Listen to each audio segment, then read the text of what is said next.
Going back to Wayne Madsen on the wayne-madsen-report.com. Okay, Wayne, specifically, what's the word on what they're planning to do when the oil starts coming ashore, A, and B, why would Obama block the counties and states from protecting themselves with berms and jetties? Well, I think what's going to happen if we start seeing these tropical storms, hurricanes, picking up this toxic soup in the Gulf and dumping it far inland, we're going to see we're going to see the poisoning of the freshwater supplies inland, the streams, the creeks, the reservoirs, the lakes, etc. And that's going to extend this disaster even further. As far as Obama, I think Obama is not acting as president of the United States. He's taking his orders from BP. And we had the Queen of England here. Everybody was in the media fawning over her. You know, BP stands for British Petroleum. Maybe I missed it, but I saw no protesters in New York where she visited with signs, protesting the fact that one of her big companies from her nation has basically... Well, she's one of the biggest... She's one of the biggest shareholders. She's a eugenicist. Right. She's a globalist. She's a carbon tax monster who promotes all this tyranny, and everyone's fawning over some demonic, inbred old woman that our ancestors fought a war against. I mean, it's a disgusting joke, and that's a good point that you raise about Queen Elizabeth II. I mean, what a fraud. So you were one of the first to say evacuations would happen, or that was the info you were getting. Now we do see the media starting to promote it.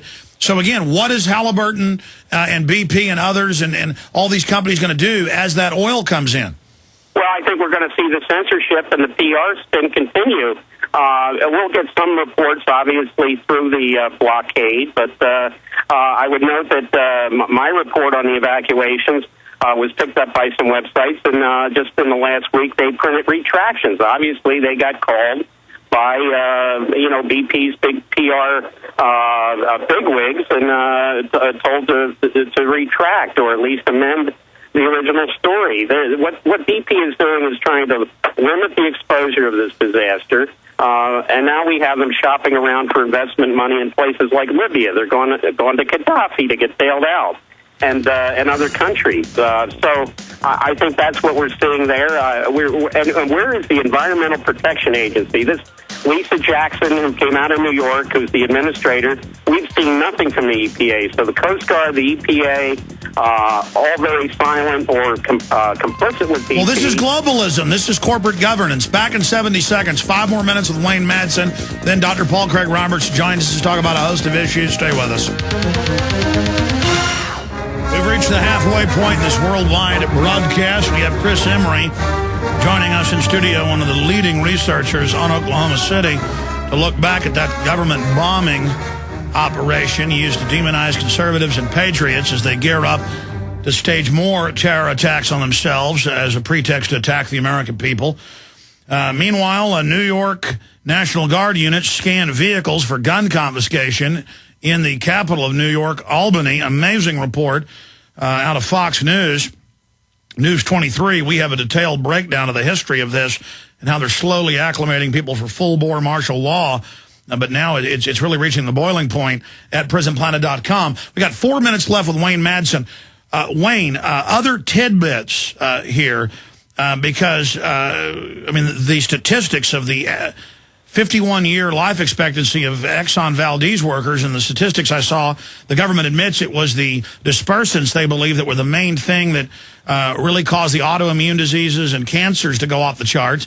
They're using a lot more of this stuff this time than they did in Alaska and a lot more populated areas. How does BP think they're going to get away with this? Well, they're going to buy judges, and we already see them judge shopping for these civil suits. We see how they try to get these cases bundled and put them under Lynn Hughes in Houston, who has conflict of interest. He takes money from the oil industry. Martin Feldman, the one in New Orleans who overturned the moratorium on drilling, he's got ties to the oil industry. And Mark Fuller in Montgomery, Alabama, is a part owner of Oceaneering International, which is supplying those deep submersible robots that we've seen taking the photos of the oil gusher.